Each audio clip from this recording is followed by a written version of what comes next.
మన ప్రభువు, మన దేవుడు, మన రాజు, ఆ రాజుని గురించి తెలుసుకోవడానికి ఇంకే గ్రంథం అవసరం లేదు. ఒకసారి మీ బైబిల్ చూపించండి. ఈ 66 పుస్తకాలు ఉన్నటువంటి నల్లట పుస్తకం చాలు, ఇంకేది అవసరం. 66 గ్రంథాలు ఉన్నటువంటి ఈ గ్రంథంలో చెప్పిన క్రీస్తే నిజమైన క్రీస్తు. మనకి ఏ వేదము అక్కర్లేదు, మనకి ఏ ఉపనిషత్తు అక్కర్లేదు, మనకి ఏ పురాణము అక్కర్లేదు, మనకే గీత అక్కర్లేదు, మనకే ఖురాను అక్కర్లేదు.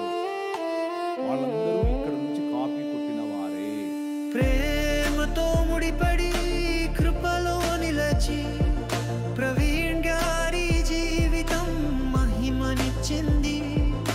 ప్రభుతో గడిపిన ప్రతి క్షణం ప్రతి హృదయంలో వెలుగునిచ్చింది.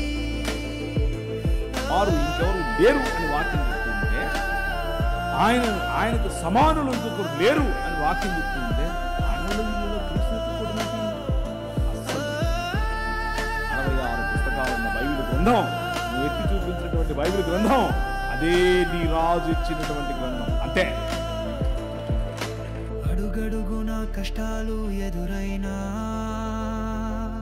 ఆత్మతోను సత్యంతోను నిలిచావు.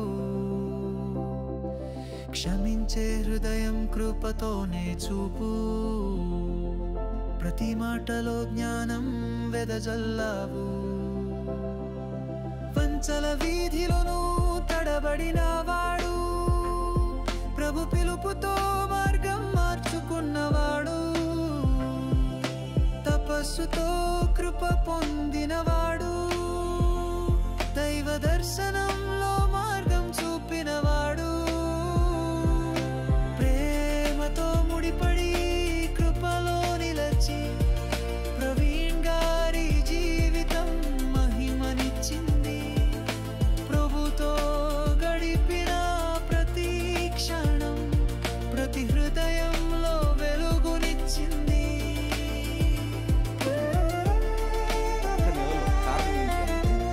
Power of God. నీ రాజు ఆయన వాడుకోవాలి అనుకుంటే కావలసిన ఈవులు ఇస్తాడు, కావలసిన వరాలు ఇస్తాడు, కావలసినటువంటి అవకాశాలు ఇస్తాడు. నాకు ఇచ్చాడు, నేను వెళ్ళి మాట్లాడాను. ప్రతి అనాథకు తండ్రి అయ్యావు. ప్రతి బలహీనుని భారాన్ని మోసావు. ప్రేమ వర్షాన్ని ప్రతి జనపై కురిపించావు. ఆయన దయాలత్వం అజరామరం. సతిభామ్య సఖ్యంగా తోరుగా నిలిచి సేవలో సహచారినిగా నిలిచిన జెస్సికా. పిల్లల ప్రేమలో పరిపూర్ణత చూపించి క్రైస్తవ సమాజానికి వెలుగై నిలిచావు. ఆత్మీయతలో అధిష్టానంగా నిలిచి ప్రభు మహిమను ప్రతిబింబించావు. తన ఆత్మ సాక్షిగా సేవల్లో జీవించి క్రీస్తు కొరకు హత సాక్షిగా మారావు.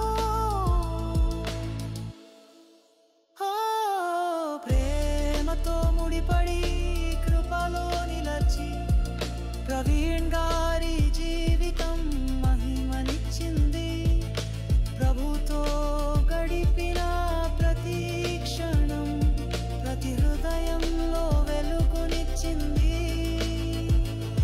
బుద్ధులను గౌరవించడానికి వచ్చాడు, మేధావులను ప్రోత్సహిస్తాడు, సుగుణవంతులకు ఆత్మవరాలతో నింపుతాడు. That is your king. మామూలు రాజు కాదు. అర్థమవుతుందా?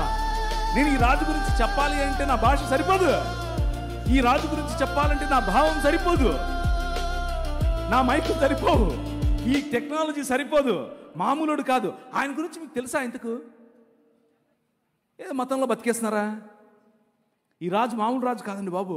విజ్ఞానమునకు రాజు, జ్ఞానోత్సవానికి రాజు, విముక్తికి మార్గం, శాంతికి మార్గం, నీతికి కేంద్రం, పవిత్రతకు ఒకే ఒక్క మార్గం నీ రాజు, మహిమకు మార్గం.